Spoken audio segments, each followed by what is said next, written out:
let's go into game. It is time for the Taste the Bacon versus a CloudM clan war. And I think this is a best of 9 all kill format, I believe.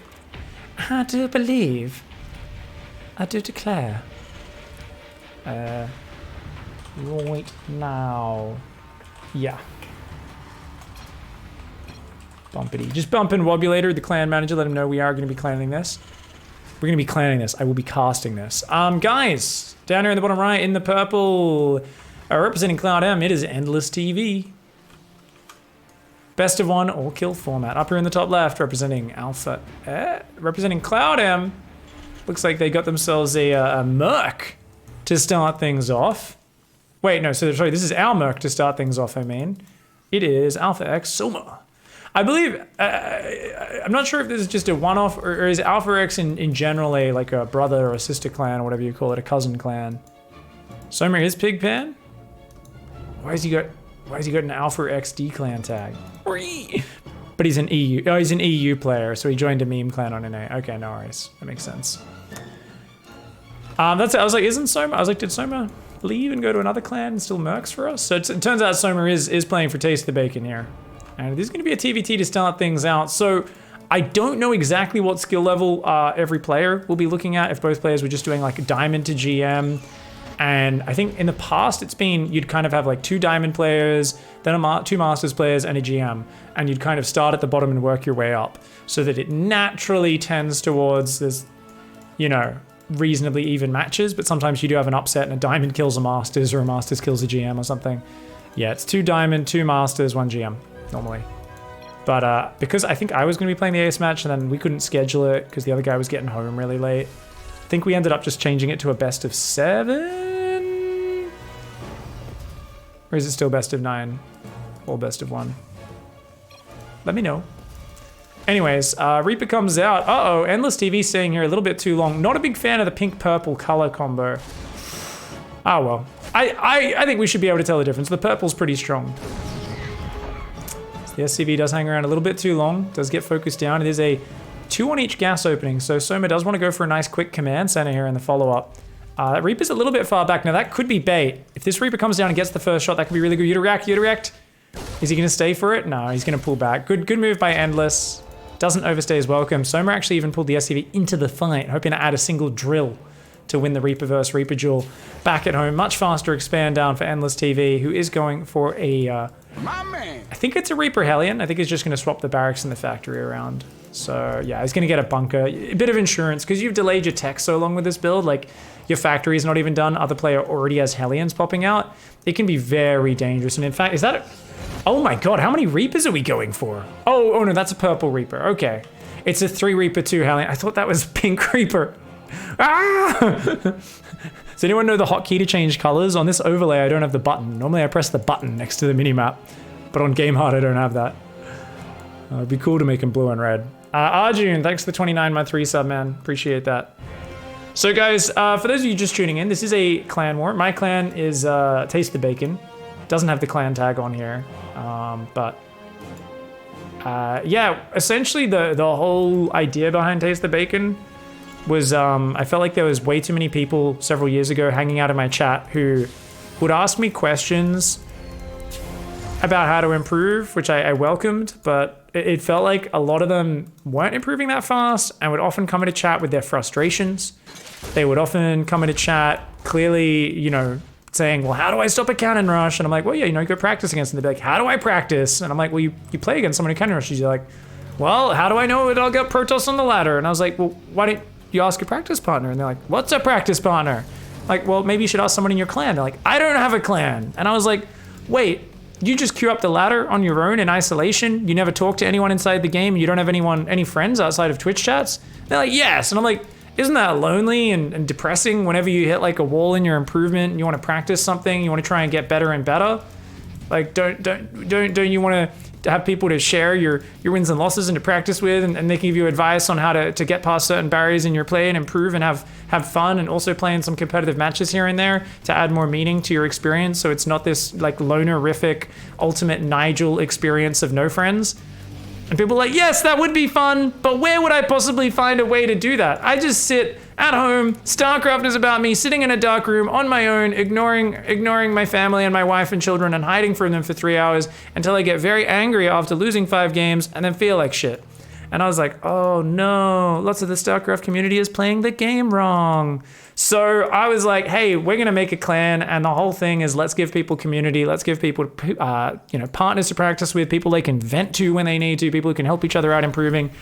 And it can range for any skill level. And I was like, hopefully we can get a big enough community that you can get people who are super casual in there but want to have a bit of community, but also people who are way more competitive and are in masters and want to play lots of clan wars and things and can have practice partners. So we've got tons of clan wars. We play in CTL, we play in ATL and all these different team leagues.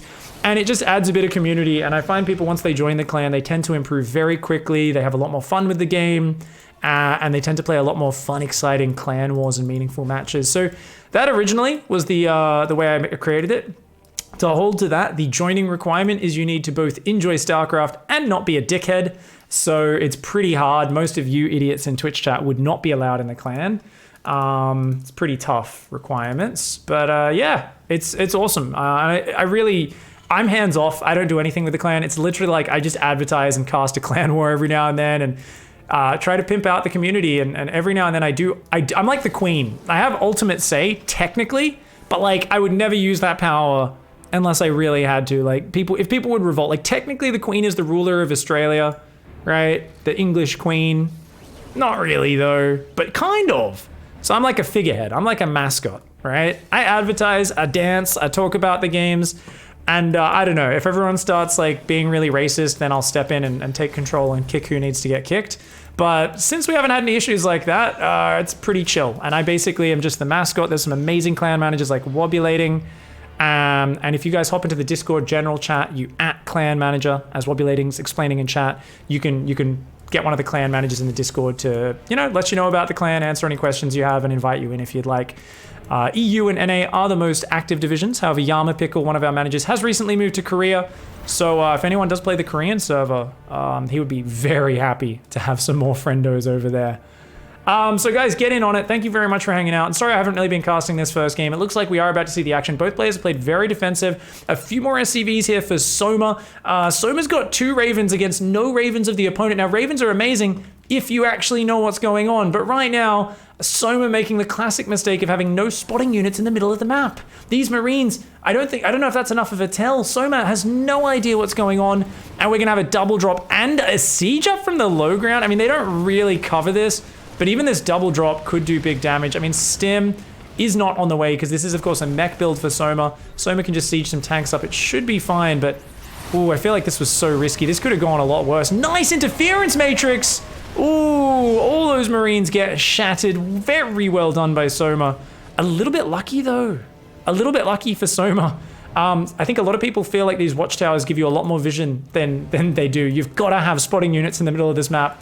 A siege up there can be really powerful. Siege up there can be really powerful. There's a few different angles which are just disgusting. We saw was it TY came forward, siege there, dropped 3 auto turrets, sniped his opponent's stim, and then just ran away in a TVT, which was awesome. So it's quite a scary map. But Soma's playing mech and not taking damage plus playing mech equals a happy mech player. Soma's really happy. 1-1 is on the way, adding an E-base so that turrets can come out. We've got 3 factory production and already going to a 4th command center. And rebuilding the barracks. It looks like the scouting barracks did go down. The production's really low for Soma. Only 3 factory. Gonna have to make sure all those tanks are sieged come battle time. It's not too bad, as long as you do get up to 5 factories soonish. I'm a big fan of 7 factory mech, where you really just have an insane ability to reproduce, and you don't mind losing a few tanks and Hellions on counterattacks here and there. Endless TV, on the other hand, how is Endless gonna fight this? Already building armor on the way. Now that's a weird choice, right? Only +1 attack. I think that's got to be a misclick. Building armor does not make sense as a bio player. And it is trying to go into Vikings now, but after the medevac start, you can see that Endless is down 4 Vikings versus 8. And adding Liberators in, I mean, they'll be nice for harassment, but that's not going to help you win the air war unless this Raven Viking from Soma overextends. Ooh, Hellions are taking a big volley there from the tanks, but they see the army, which is important. These Ravens, one of them very, very weakened here, but the air advantage does go to the mech player. Up at 11 siege tanks, 10 Hellions, That is a fearsome army. Right now, Endless has got to be very afraid. Down 20 supply against the mech player, down in upgrades. Soma, though, definitely being a little bit ballsy. Yeah, I'd love to see a rotation. I actually would have loved to see, since the North Watchtower is taken, I would love to see this mech army rotate around and try to get position on that third. You can see Endless is very nervous. He's lost track of the army. He has no idea if it went north or south right now. Of course, we know it went south, but he does not know that. He scanned the north and he's like, I think it's on the south, but is very blind right now. We've got more Liberators popping out. Now, you can use Liberators to win a Viking fight, but the more likely way Endless TV takes air control is the Vikings of Soma overextending and these Marines just stimming, hold positioning for a second and just gunning down like 5-6 Vikings in a moment and then disengaging before the enemy tanks ravage them. So there's like, if you decide winning the air battle is the way to win, you actually want to use your Marines to focus down the enemy Vikings and Ravens more than anything else. Fourth base is landed now for Soma. I still feel a little bit worried for Soma because we don't have sensor tower or turret rings up. We do see an air transition. It's going to be triple reactor. So yeah, saying, look, range lib isn't important. I just need to make sure you don't have air superiority so that you can liberate my tanks. Adding a single Thor in there, I think, is always a good mix around this point. Good way to add some strength to your comp. A little bit of a supply block here on 180 for Soma. Still up in overall supply, though. It's going to try and break these rocks down. Those tanks will make quick work of this. 2-2 is about to finish, and Soma would love to fight then. 1-1 bio. No tank upgrades for Endless versus 2-2 tank Hellbat. Scanning the army is Soma. Soma ready to move forward and siege up this fourth base. Taking the time, though. I mean, Soma's very focused on the macro, which is nice, but I feel like this is really dangerous just sitting here with our army. Both sides kind of playing a very passive style of TVT. No one really wants to swing at the other. Oh, I don't know. Endless is thinking about sieging up the libs, but like, as I said, it's the Viking Raven. If they get stimmed down, maybe libs get off some shots. The tanks aren't really sieged here, taking up a few big volleys. The Endless does not have the count. Endless does not have the tank count. Now the Marines do take down some Vikings there. That might turn the air control in Endless's favor. 12-6, indeed it does. And that is going to allow the Liberators to siege up. Soma, though, will clear up those Marines, but now as the Liberator Viking takes air control, those tanks need to get the hell out of dodge. A few tanks will die on the retreat. Remember, guys, if there was a single Thor here, it could have been adding so much damage. I think always having one Thor in the mix once you get close to max as a mech player, amazing little bonus. Because just a few volleys when those Vikings are clumped up is massive. Or on single fire mode, it's even really good at actually killing the Liberators as they're sieging up. But right now, it's very scary. The air control over on Endless's side. 11 Vikings and 4 Liberators versus 8 Vikings. We've got 3 starports, but Soma's only building 2 at a time. Does Soma not have those starports control grouped? What's going on? I don't think... No, they are all control grouped. But Soma's not building Vikings. He's focusing on Tank Hellion. Oh, the missile turrets might be the saving grace there. They do have that high-sec auto-tracking, and they do end up getting some shots off, but still at half the Viking count, and still not focusing on that starport production. Finally queues some up, but is actually so broke. We need more Vikings. Keep spending the money on Hellions and tanks. And Soma here pressed up against the wall. The turret's barely keeping the tanks alive. As long as you can stabilize, your upgrades are still amazing as Soma. Remember, in these air battles, we've got +2 vehicle plating versus just +1 attack for Endless TV. Endless does overextend. He's going to lose a bunch of Vikings on the retreat. I think 2 Vikings do end up going down. 8 Vikings to 6. But right now, Soma just, there we go. Up to 6 Viking production, finally utilizing that triple reactor starport. And that's going to shift it back in favor. I mean, 2-2 is on the way. Endless is adding a much meatier ground army with Marauders on the way now as well. But we've got 4-5 bases up for Endless. Endless is at 82 workers, can start affording to just throw units away. I'd love to see some run-bys and drops. We still see Soma massively open to drops. Only a tank covering the main, only a tank covering the third.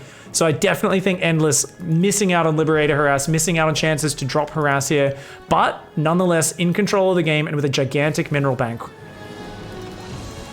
Looks like the game's going to slow down for a little bit here, and the problem is both sides are committing to air.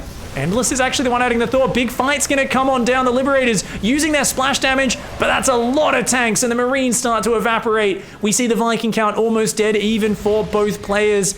When that +2 ship plating, ship weapons finishes, it's going to be really good for Endless. Will be equal in the air upgrades, and Endless still has the Viking advantage. It's just really important, I think, for Endless to disengage with the bio when the Vikings go forward. So far, we've seen Endless kind of overextending with the bio. You can see the Okay, the Vikings take an incredible fight there. Bad choice for Soma to stand the ground. When your opponent's engaging you by surprise, good chances they know they've got more units and you should be backing off. We've got 3 Liberators. Liberator range about to finish. Yamato cannon is even on the way. Endless wants to go up into that air army. 4 Libs at a time. And Soma here, there we go. 6 Vikings at a time are now building, but I'd love to see some more upgrades from Soma as well.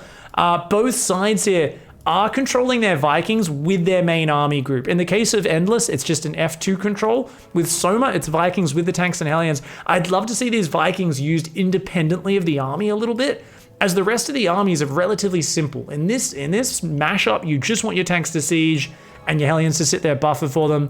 You just want your bio to stay back and only engage when the tanks are unsieged, or once you've already got air control and your air control sieges up Libs, all the enemy tanks on siege, and that's when you stim in to punish the mech. When it tries to retreat from your Liberators, that's where your bio can just crush it. But right now, both sides with gigantic armies.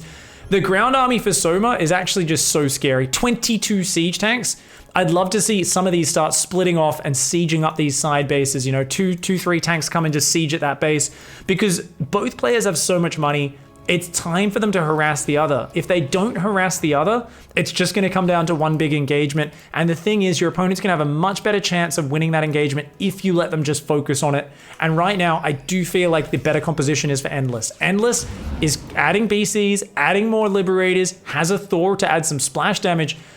Whilst we've got Starports and Yamato on the way, it looks like Soma wants to go BCs as well. I just don't feel like we're going to have the Viking count in this fight. 16 Vikings versus 17. So not only down 1 Viking, but there's also 5 Liberators in the mix. Finally, we do see Hellions and tanks starting to split off. Soma realizing this is just too many tanks to be chilling in this army.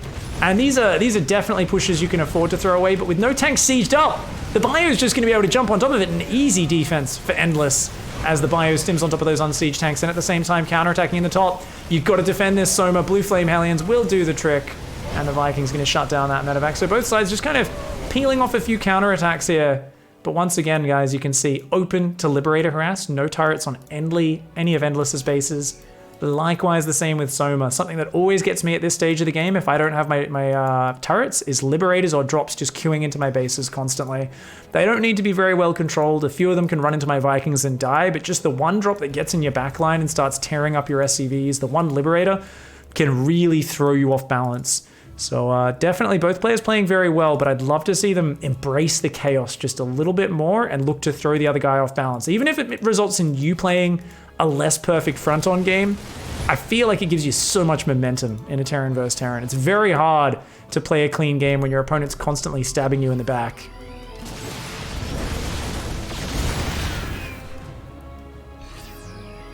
Still a giant economy for Endless, 83 SCVs.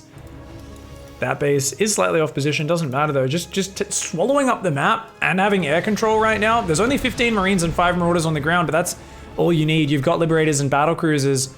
Yeah, like Endless is just sharking around this map looking for angles. Still 16 tanks, 22 Vikings now out, and Battle Cruisers being added in, but no ship weapons upgrades. Those Vikings gonna go forwards with an engage. That Liberator volley was pretty monstrous, and the Vikings kind of disengaging a little bit. The Hellions do jump on top of those Marines and take most of them out. Oh, Soma being a little bit ambitious here. You cannot underestimate that Liberator splash, not to mention the Thor's attacks were insane. I actually think the Thor might have been in single shot mode. I think its guns might be on its shoulders. I'll take a look in a second, but just a crushing engagement here for Endless. Let's take a look here. It looks like, no, it's on Javelin. I think that's the correct call. We saw the power of the Liberator splash, and no doubt 1 or 2 Thor volleys were part of why Soma's units lost so many hit points there. You can definitely fight against this air army with just Thors and not even fight the air force. Use a few Widow Mines peppered in. A few Widow Mine shots can destroy Vikings and Libs as well, but you need a lot of Thors to make that work. A couple Yamatos go down, nicely done.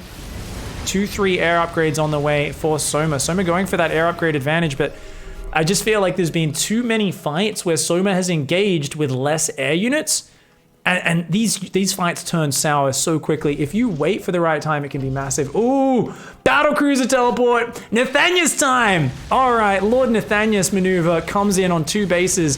Finds the idle SCVs, but they are nonetheless SCVs. Actually uses patrol path on that Battle Cruiser down there, funnily enough. Enemy BC is going to come and handle it though. This BC up here gets a few bases. That BC blinks in there. More and more SCVs going down. Remember, Endless could tank this damage a little bit better than Soma would have been able to. Being up at 85 SCVs, loses 23, still has a good economy. Vikings clean up that.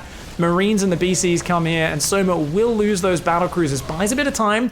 Lots of mules dropping in the meantime. Lots of gas already in the bank. Soma doing a very good move there. I think that's an awesome move. You've just got to make sure you get like 20 Vikings out before your next engagement, and you've got to spread them before the fight. The problem Soma's had is Soma has not been very decisive at like scanning the army, saying, yeah, I can take this fight and go. We've seen him kind of edging in and out, and what happens is Vikings all clump up in a tight area, and that Thor and those Liberator Splash do an insane amount of damage and wound the entire clump of Vikings. So next fight, I want to see Soma, well, first of all, wait another minute or two until he's got 25 Vikings. Oh, yep, he's still building 6 at a time. Is down 6 Vikings, needs at least 20 Vikings in this next fight to even out the BC and Liberator advantage. But spread out in a bit of a line before you engage, and that would be huge. BC teleport, where'd they go, where'd they go, where'd they go? What? Oh, I think one teleported just into the front, I guess. Okay. I don't know what just happened. I think it just teleported in rather than out, but I thought it was teleporting out. Battle cruisers and Vikings coming forward. The Vikings are landing. That's a huge air army. Soma's got to give up the base. Not ready to fight just yet. Soma's got to be patient. Got to be patient. Cannot take this fight yet. But Soma feels forced to defend the base. Is going to go in. The BC's tanking so much damage for Endless. And all the Vikings fall. The Vikings of Soma in front of the battle cruisers. They fall. And even though there's so much Viking production behind this, 7 more Vikings are out. Soma fights just a little bit too early. We see Endless here realize how vital this air war is and say, I don't care about losing the ground. I'll just ignore that. Have more Vikings, have more Libs and BCs. And Endless takes so many good trades in that game, just winning 3 or 4 air wars throughout that. GG, well played. Soma's early game was beautiful, but I think is much more used to a player sticking on the ground army, because we saw Endless just completely shift gears, swap to pure air focus, and there was not the same adjustment there from Soma. Soma played very well, but definitely needed that adjustment slid in there. What do I think about adding Widow Mines, says Artisan. I mentioned before, a few Widow Mines can be really nice. You don't want to mass Widow Mines or anything. They're not a very reliable unit, but you can pepper them around the map, and that can be amazing. Yeah, you can pepper them around the map. That can be awesome. You can have 1 or 2 in the mix. Thor is much more reliable, very long range splash damage to help turn those air fights in your favor. All right. In that last game, though, it really was just about patience with the Viking count, because Soma had the production, just needed to chill and wait for that production to kick in. There was just multiple times where Soma was like, oh yeah, we should be able to fight, and just wasn't really respecting how much there was from the opponent. All right, guys, up here in the top left, looking for another win for CloudM, Cosmic Cloud Militia. It's Endless TV. And down here in the bottom right-hand side, representing Taste the Bacon, it's Wobulator. Now, we've got a couple of cheeky little drilly boys heading over here. This one's gonna shout encouragement for a few seconds before starting his barracks as well. Ooh, I wonder if this will be Marauders. Could be Proxy Reaper, but I don't really see why you'd put it here if it was Reapers. You'd want to put it like down here so you can jump up into the main. Definitely looks like Marauders since there is an early gas behind this. We'll see exactly how it goes. Probe for Wobulator is going to come in. And it looks like Wobulator wants to expand. You know, Probe going down to the natural, but here we go. Comes in and is like, whoa, wait a second. Seeing only 1 gas, you need to check for a barracks. Either there's a barracks hidden and they're just going to expand into a normal build, or there are 2 barracks on your side of the map. No second gas and proxied buildings. You got to react really hard. Wobulator knows it. Immediate core and second gateway. Does need to remember the second pylon. A lot of people do forget that, and that's kind of the most important part. Even checks for a barracks being proxied there. I have been proxied there recently, actually, and didn't notice it. Oh my god, 3 gateways and a pylon. Wobulator's like, yeah, let's make sure I have enough production to pump out a butt ton of units. The metric butt ton, a unit some of you Americans with your freedom units might not be used to. A butt ton is the equivalent of 6 football fields in weight. So that's exactly how much production he wants there. Squeezing a zealot out of the little gateway does actually take a lot of force. People don't realize that always. Concussive Shells Marauders on the way. Endless is about as all in as you can be. We've already got a shield battery, a stalker, another stalker. Now, so obviously Stalker's vulnerable to Marauders' bonus to damage, bonus to armored, but they also do bonus to armored themselves. So Stalkers are pretty damn good, doing 18 damage a shot, up from 13 against Marauders, and they've got long range, so you can use the high ground very nicely. You just got to make sure you don't lose them. Already 2 Marauders, 2 Drilly Boys. You got to be real careful. First shield battery, perfectly timed. Oh my god, Wobulator is so well tailored here with this response. Yeah, I mean, the Marauder's going to try and take down a shield battery, cancels it at the last second, gets back 75 minerals. Good choice to not chase down that ramp. You got to use this high ground to get off as many free shots as possible. From here, I might even add a few Zealots, because a Zealot takes no bonus damage and does massive damage when they have to go up the high ground. Oh, we're going to focus fire Wobulator. Nice focus fire. Ooh, already 2 Marauders down. Yeah, Endless is in trubs, man. That's a great hold from Wob. Wob's making another pylon right now as a little bit supply block, but we've got 4 Stalkers out. That's all that you need by the looks of things. We'll see how we go. Try Control Alt F, people were saying. Alt F. No, Control F. No, that's follow. Yeah, it must be a different button. Anyways, all good. Thank you very much, Powerhouse, for the 2-month resub. Arjun with the 29-month as well. Thank you, guys. Much love for the support. Appreciate that.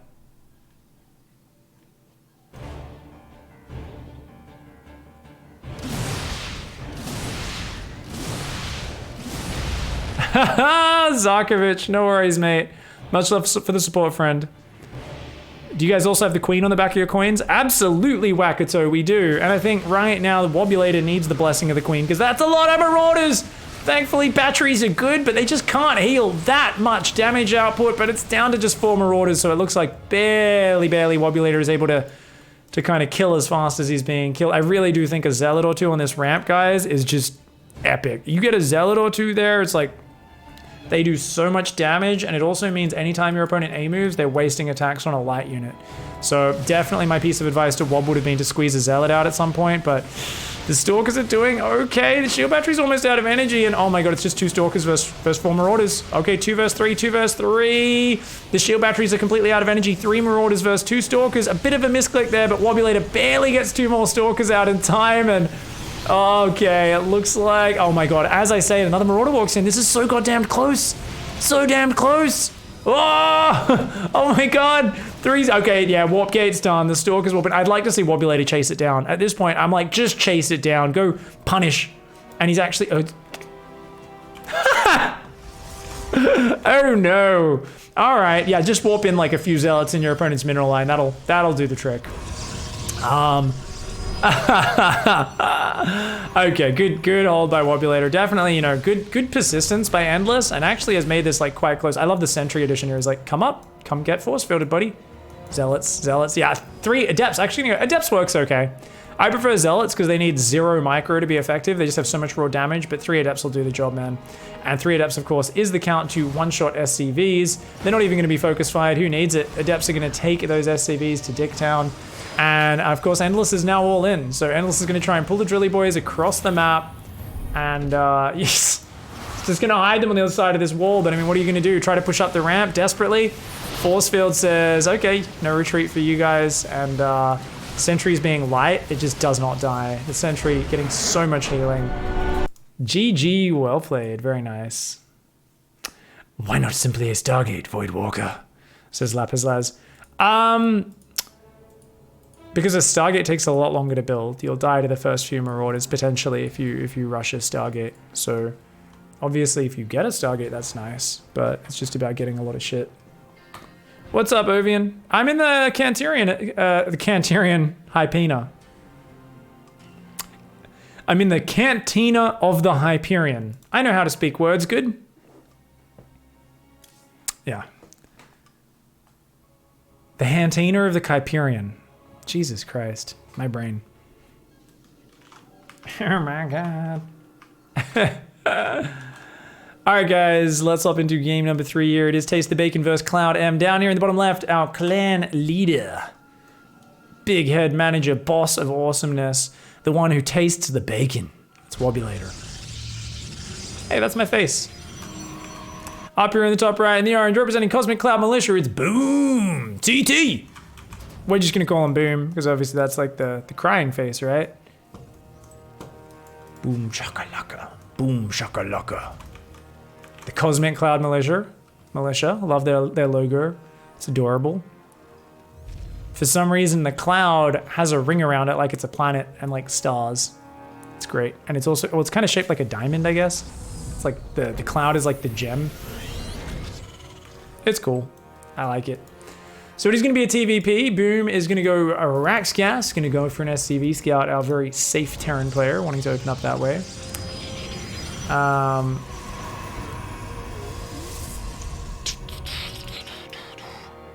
Yeah, I definitely think if you know your opponent's committed to 2 barracks on your side of the map, I think the gateway answer in that previous game was pretty awesome. And the thing is, there probably was 1 or 2 chances in that last game for Wobulator, cheeky, to simply chase down the Marauders. It's always a bit dangerous because you never know when the next Marauders are going to rally in. There was probably like 1 or 2 points where the Stalkers could have like got an extra Marauder kill and then squeezed out like a Zealot or 2 earlier on the ramp, and it would have been an even more decisive hold. But as it was, Wobulator just played safe and kicked ass. And I think it was pretty damn solid the way Wobulator did it in that last game, guys. So as much as like you're like, Stargate, like Marauders don't shoot up. Same thing, if you get an Immortal out with a shield battery, Marauders aren't going to get up that ramp. Like a single Immortal can kill like 1 billion Marauders. So yeah. Boom says meow, Wobulator says hi.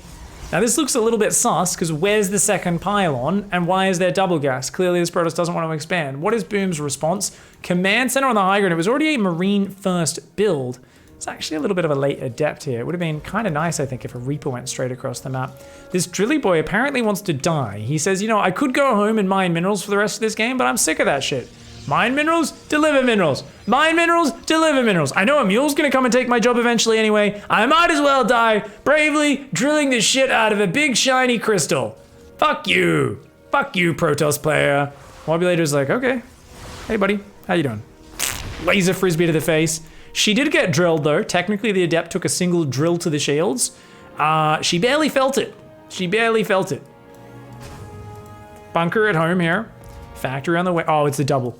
It's a double robo. Oh my god. What does it mean? It's so beautiful. Double robo. Oh, double robo. It's so beautiful. Oh my god. 2 Immortals at the same time? On your opponent's side of the map? Oh. Very sexual build here from Wobulator. Anyone who's out there wandering around Turbo Cruise on acid tonight is gonna, wow, have a bit of a trip looking at Immortals popping out 2 at a time. Boom. I think a siege tank would be very nice, but you know what's more important against this guy is a Viking. Without a Viking, that Warp Prism can do whatever the shit it wants. The moment you have a Viking, the Protoss has nothing that shoots up. It's going Cyclone, that can kind of ferry it out. The problem is 3 Immortal shots and the Cyclone goes disappear. That Marine goes down. Boom is warned of what's happening. And these depots very exposed. Yeah, I mean, those Immortals can actually just hold position and start focus firing here. And the Marines are going to activate some shields. Ooh, you want to activate the other shield as well there, buddy. That Immortal does go a little bit deep. Wobulator. Wobulator! Whoa! Whoa, whoa, whoa, whoa, whoa, whoa, whoa. Playing with fire. These Drilly Boys, unfortunately, not the brightest. They try to repair from the outside of the wall. Oh, locks onto the wrong one. You got a manual lock on. No. Also, never worth a scan. You will never kill an Immortal with a lock on, guys. It takes like 26 seconds of lock on. It takes literally more time than there is in a game for a non-mag field Cyclone to kill an Immortal. Once you get mag field, it's a different story. Otherwise, it just don't work. Oh no, he's building a Liberator, not a Viking, and he still doesn't have a tank. Ah! Oh, the Observer sees it. Wobulator's gonna dive on that Cyclone. I understand my Protoss brethren. Yep. Goodbye. Goodbye. Is this Immortal needs to put it out of the bunker range? Oh, he's gonna take out a bunch of the Marines as well. The Drilly Boy is forced off the line. Boom. Boom, you gotta get a Viking. Liberator's not gonna cut it. Liberator won't cut it, man. I mean, he can at least like hold the ramp, but he's gonna send it to the opponent's main base. He's gonna try and do damage on the other side, but right now there's just no defense. Boom. Boom. Oh no. Stop building SCVs. You need Marines and extra bunkers. A Viking starts up, but it's not in time. The tank siege is way too close to the front. It needed to be way further back here. It needed to be protected. The bunker, is it gonna finish? We need Marines in that bunker. Come on, Boom, get Marines in the bunker and you can still hold. You've still got a chance. Oh, he F2s and pulls the Liberator home. No, that's my move. I do that every time. Oh no. Boom! That Liberator was your only hope. The Viking comes out, a little bit too late to the party. Wobulator is like, take my prism, I don't even care anymore. Those Marines finally decide to get in the bunker and help out. The Liberator comes back. Oh, nah. Oh, you, goddamn immortals, man. Die. The Viking's like, I will take them out. He does get one. Wobulator is like, get dicked. I like how I'm cheering for Boom, even though he's not on my team. Obviously, I'm cheering for Wobulator, but I'm just kind of cheering for the Terran who like scouted pretty early what was going on, but unfortunately did not have that fine-tuned response. You gotta babysit that Cyclone. If you go Cyclone first, guys, there's a reason I stopped building Cyclone first, and it's because that happens. Technically, you should never lose the Cyclone, but unfortunately, we're plebs, we're not Maru. We always lose the Cyclone. We find a way. As a Terran player, you're like, put a depot down, you look back, and there's Immortals on top of your Cyclone every time without fail. Every single time. GG's. Wob is an aggressive macro player. Watch your slander. Nice. So that brings us to what, 2-1, right? Is that two? That's 2-1, I believe. So guys, this is a Diamond to Masters level. I believe Kneehead is Masters. Wobulator, you M3, Diamond 1? What are you at the moment? I know you had a bit of a break. You've just been getting back into it. Up here in the top left, guys, representing Taste the Bacon, it's Wobulator. 2-win streak here, looking good. The opponent, a dirty Zerg player. Ready for a bath. He needs to be cleansed by the Protoss. Maybe a weaponized Tide Pod, a little bit of a Purification Nova pop it down the top of the hatchery up here. Pop a little Purification Nova in there. Wouldn't that be glorious? If you could fly a Disruptor and a Prism over and you could shoot it right in there and it would like blow up the hatchery from inside. That would be awesome. It is Kneehead, representing Cosmic Cloud Militia. He's not a D-head, he's a Kneehead. He's someone, can you guys imagine? So imagine one of your best friends, but instead where their face is, imagine a kneecap. That's what a Kneehead is. For those of you who don't know, me and Kneehead are good friends. He was explaining the whole concept to me. He was like, yeah, no, it's like a Kneehead, man. I know I spelled it differently to try and be cool, but essentially it's just a kneecap for a face. But on the kneecap, there's like a mouth and there's just 2 little wrinkles for eyes. So it's like a wrinkly kneecap. Yeah, that's what Kneehead wants you all to imagine every time you see him playing. Told me that one. He endorsed it. He said, Pig, make sure you explain to them what a Kneehead is. I was like, no worries, man. It's a bit weird, but okay. Dusty slides back into the pigsty. Thanks for the Twitch Prime sub, Dusty. Much love, mate. Hope you're having a good time.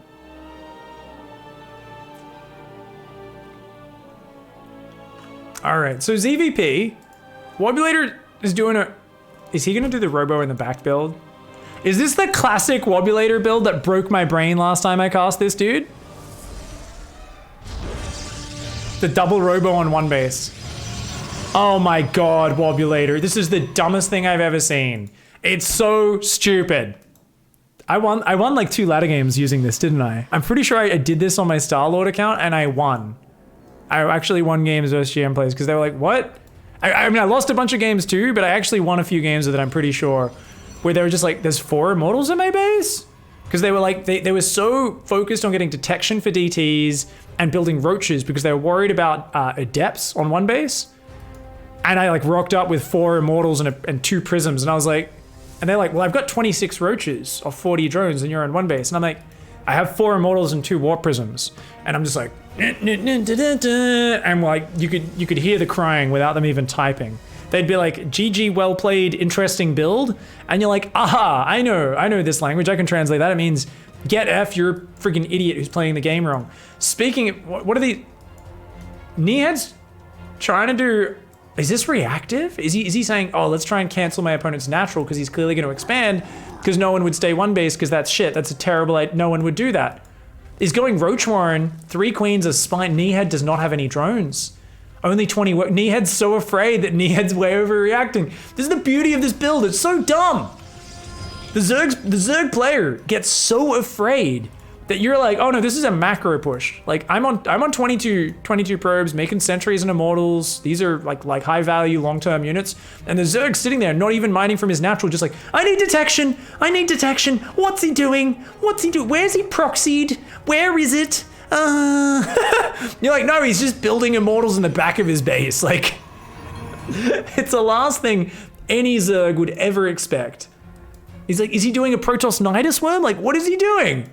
It makes no sense. Of the established realm of all the weird one-base shit Protoss can do, and there's not a lot of one-base shit in PvZ. People don't one-base very much, because Zerg's very flexible and good at adapting to it. But yeah, he's like, I've made 30 Zerglings.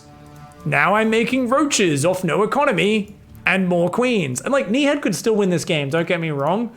But like, the longer it goes, the better it is for Wob. Wob could move down, take a Nexus right now, and be ahead the longer the game goes. Now, Wob doesn't have the information to know that.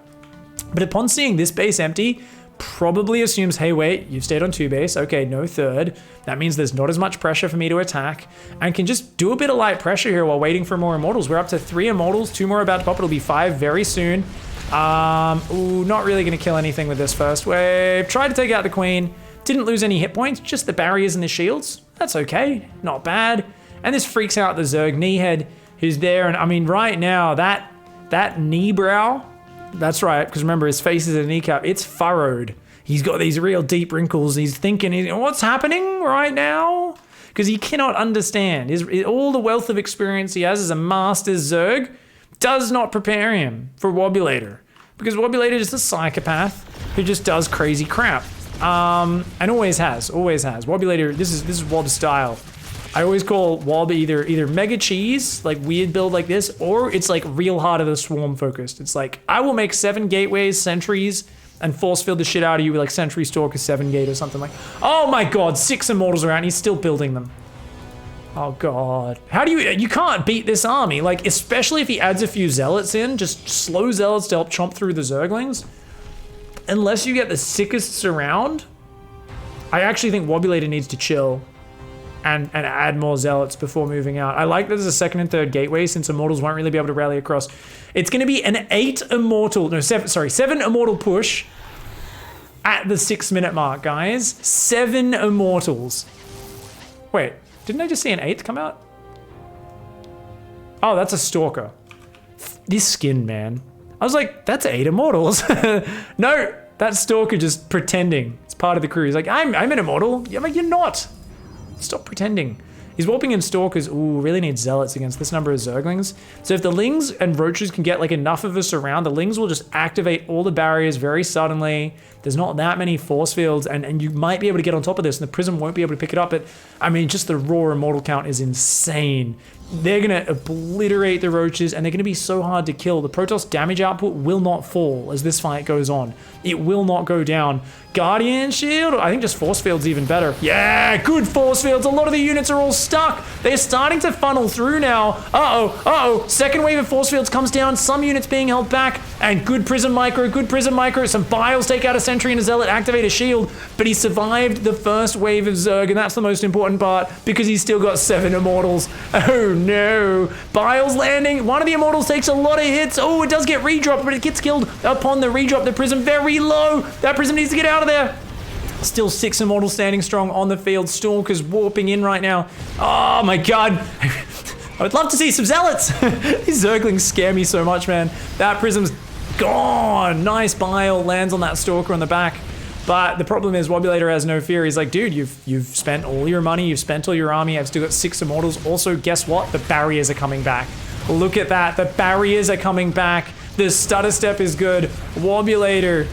Oh my god. He rolls the dice to choose his strategy. Turns out all 6 sides of the dice just had a picture of a little stinky cheese on it.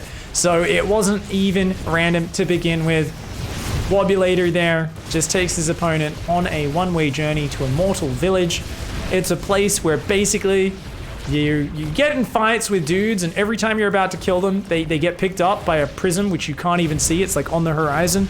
Or their barrier comes back on and it just activates, and they and you're like, you could be in a fight with an immortal, you could like be stabbing it right in its little eye sockets. I'm assuming immortals have eye sockets. It's still not gonna work. Not when that barrier's up, man. You gotta wait for that crap to wear off. It's just too powerful. But meanwhile, another prism and a few adepts coming across the map. Actually, I like adepts. Adepts are really good with this. Have some range damage. It's not as high as the zealots, but they're ranged, so they won't run in front of your army as much. So adepts actually mesh really nicely with this. They also have a few less hit points, of course, than a zealot. 10 less in total. Is it 10 less, or is a zealot 160? Is zealot 80-80? No, zealot's 150. Stalker's 80-80. But there we go, very nicely done. Kneehead is like, what the shit just happened, man? He says, you know what, I respect that strategy. I think Wobulator is a high-level player who has more reactive skill and strategy than me, and beat me fair and square. So, XD, that's what XD means. I just translated XD for everybody. No worries, I'm here. I am your learning internet speak macro dad for today. We're gonna teach you guys how to understand what people mean when they call you mean things on the ladder. Up here in the top left-hand side, representing Taste the Bacon, ready for a goddamned all-kill up against his final Masters League opponent. It is Wobulator. And right now, he's got bacon slapped on each shoulder. You guys know when people run into battle and they've got like the shotgun shells and the ammo belts like over their shoulders, like Rambo or some shit, or it was like Commando, that Arnie movie. And it's like that, but in Wobulator's case, he's got bacon. He's just fucking throwing it on CloudM's face. He runs past the players he's beat. They're all on the bench now, looking a bit demotivated. He slaps some bacon. He's like, taste some bacon. Give it a sniff. Give it a sniff. And right now he's running into battlefield, swinging it over his head. And his only goal in this game is to hit Moonlight in the face with that bacon and give him like a little bit of a greasy bacon stain on his face, you know? Down here in the bottom right, looking to defend the Cosmic Cloud Militia's honor and stop the bacon slap. It's Moonlight. He's like, get your fucking bacon away from me. That'll give you heart disease. Wobulator's like, that's the plan. Yeah, bacon slap. For those who don't know, the bacon slap is it's psychological warfare.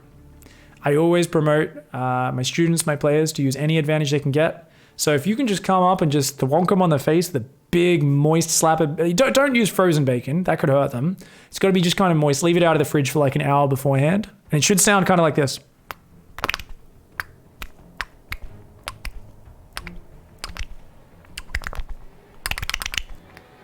If it sounds something like that, then you know you've got a good solid bacon slap on your opponent. It's got to sound a little bit moist, and that's how you know you've embarrassed your opponent. So, psychological warfare, #1 way of playing StarCraft. Guys, that's a very fast third hatch up against a naughty 2-gate opening. Moonlight is going to scout this at the last second. We're going to see 2 adepts chronoed across this. I believe we're going to see another adept. Very fast double adept pressure going to be coming across this map. I'd like to see a chrono on that and then a delayed chrono on that one. Yeah. Wobulator's a boss. Look at this. He might not even chrono that one since it was so far behind. Chrono this and they should time out. You want both adepts to come out at the same time. Yeah, it's going to time out almost perfectly, actually. Look at that. That's nice. I like that. Look at that. Synergizing. Very close. He's going to go across 2 adepts on the way. Behind this warp gate, second gas. I don't think Wobulator is going to go for the 3rd and 4th adept. Yeah, it's just going to be a zealot and sentry defensively. But these 2 adepts are going to cause some trouble. Link speed is about 35 seconds away. These adepts have a small window. These adepts are really late, guys.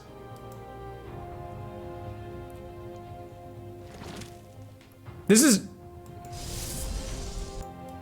Why? It's 3 minutes. This is... I mean, okay, they're slightly earlier than 2 adepts normally come, but I feel like maybe Wobulator was slightly late on the Cybercore or something. I think something weird happened, because I feel like these should have hit about 15 seconds earlier. I'm not sure. It's a big map. Timing sense. My timing sense could be a bit off. I haven't played this opening in a long time. 4 workers go down. One more. Come on. Oh, 5 workers. Yeah, 5 workers, but not only that, guys. 4, 16, 26 slings out. Moonlight with a massive overreaction says, get your bacon away from me. Wobulator says, dude, it was just 2 adepts. It was just 2 adepts. That wasn't even my main bacon slap, mate. Calm down. And now Moonlight has to do a counter Ling Flood. That's a thick wall off. We've got a sentry. A shield battery is almost done. Zealot's already on hold position. I mean, sentries don't have very high damage output. So they can definitely like kill some of these gateways, but yeah, I actually think we need a force field on that gateway to keep that alive and use the shield battery to heal it would be the best way to do this. Come on, we've got 2 more force fields. We'll have a 3rd one ready real soon. That's a nice force field. Yeah, force field, shield battery, and 2 adepts. This Zealot's up to 5 kills. And by the time they get rid of the gateway, I mean, they'll have no Zerglings left. He's still rallying Lings, 25 more Lings. Oh no. And he still hasn't pulled the probe. Wobulator's being a bit greedy right now, not reinforcing this wall off. I think he'll be fine. He's got 1 force field. Oh no, he should have force fielded there, I think. Oh, it does keep the gateway alive by a few seconds, and he gets another 2 adepts walked in. They're in a nice choke point. It's enough. It's enough. A lovely hold here by Wobulator. Has lost 3 units this game for the 46 Zerglings. And indeed, it turns out Moonlight, trying to preempt the bacon slap, walks right into it. Runs forward. You know, I feel like at the start of this game, Wobulator kind of like faked with the adept pressure. He leaned back against the side of the ring, hands behind his back. And Moonlight went full Askren and ducked down and ran at him to tackle him. And then Wobulator was like, oh, what's this? Steps to the side, sprints forward, flying knee to the face, and it's a 4-second knockout. And right now, Moonlight's dead. This is all we're gonna see from here is the post-knockout punches. That's the only thing we're gonna see. This is Wobulator's beautiful Masvidal build. It's glorious, it's epic, and at this point we're watching a dead Zerg walking because it's like, oh, the economy's not too bad. There's just no tech. He's putting back on gas for now. Like, this is such a hard position to recover from as Moonlight. Wobulator's already got sentries gathering energy, a good core of gateway units, and an immortal about to pop. Like, you can just make a prism, 4 more gateways, and how do you ever stop that push as Moonlight? It's very difficult. You need to backstab as much as possible. It's going to be nearly impossible. I'd love to see like a Ling drop in the main or something to buy time once this lair finishes, but I feel like Wobulator is just in his comfort zone. Tons of sentries. He's going to go slap some people in the face.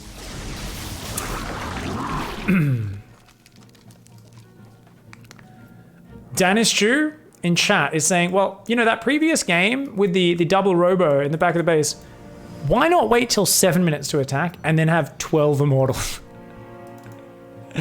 The push already is banking on your opponent shitting the bed and not building, just going up to 35 drones and then swamping you with way too much stuff. But if you do get that reaction, who knows? Who knows? As long as they commit to enough roaches and not too many Zerglings, 12 immortals could do it, dude. 12 immortals could do it. Wait, this is live, says Nervous. I'm casting off replays. I am live. My name is Pig. Hello, Nervous Aragula. But we are casting this off replays. This was played a few days ago. I believe it was Friday last week, so three days ago. 3 or 4 days ago, but yeah. So current patch, current games, everything's up to date. And I'm pretty excited because I don't see Wobulator losing from here, guys. You know, I'm not trying to kill the hype or anything. But we've got Bane speed, and I like it, Overlord speed. Okay, so it's gonna be Ling Bane and Baneling drops on top of the sentries. Right now, Moonlight, hats off to you, buddy. This is probably your best shot. There's not a lot of gas. 3, 4 gases are going. It's got to be just, I mean, I think he's over drone. 55 drones was just too many. But if he can get, he's got 4 dropper lords getting ready. He's making banelings. He's got to get banelings in these drops. But he's only got 5 banelings morphing. He's trying to buy time with the Zerglings. No. Don't go in there. You will lose all those lings. There's more stalkers and sentries than you have Zerglings, mate. We need to see the sickest baneling drop comeback of all time. With only 5 banelings. I don't know, guys. If 5 banelings even in the middle can kill all that army. 8 more banelings are on the way, but they're at the front. No! We've only got 5 banelings in the drop. Wobulator's not going to give him time. Oh, I really wanted to see some sick baneling drops, but it looks like decisive Protoss pushing in hard and deep, and we're about to see, oh, the baneling drop. Where's the baneling drop? Oh, right in the juicy center, does massive damage. Unfortunately, there just is not enough Zerg. Way down in army supply, way down in value, and Wobulator smashes it with the all kill. GG, well played. A glorious finish from our hero, our champion, our clan leader. The Wobulating Wobulator, the legend, the absolute monster. GG, well played. Those are actually some really fun games. I'm gonna put that on YouTube, Wobulator. Great builds, great builds. I also like how Wobulator clearly has like a very clear idea of what he's doing going into matches.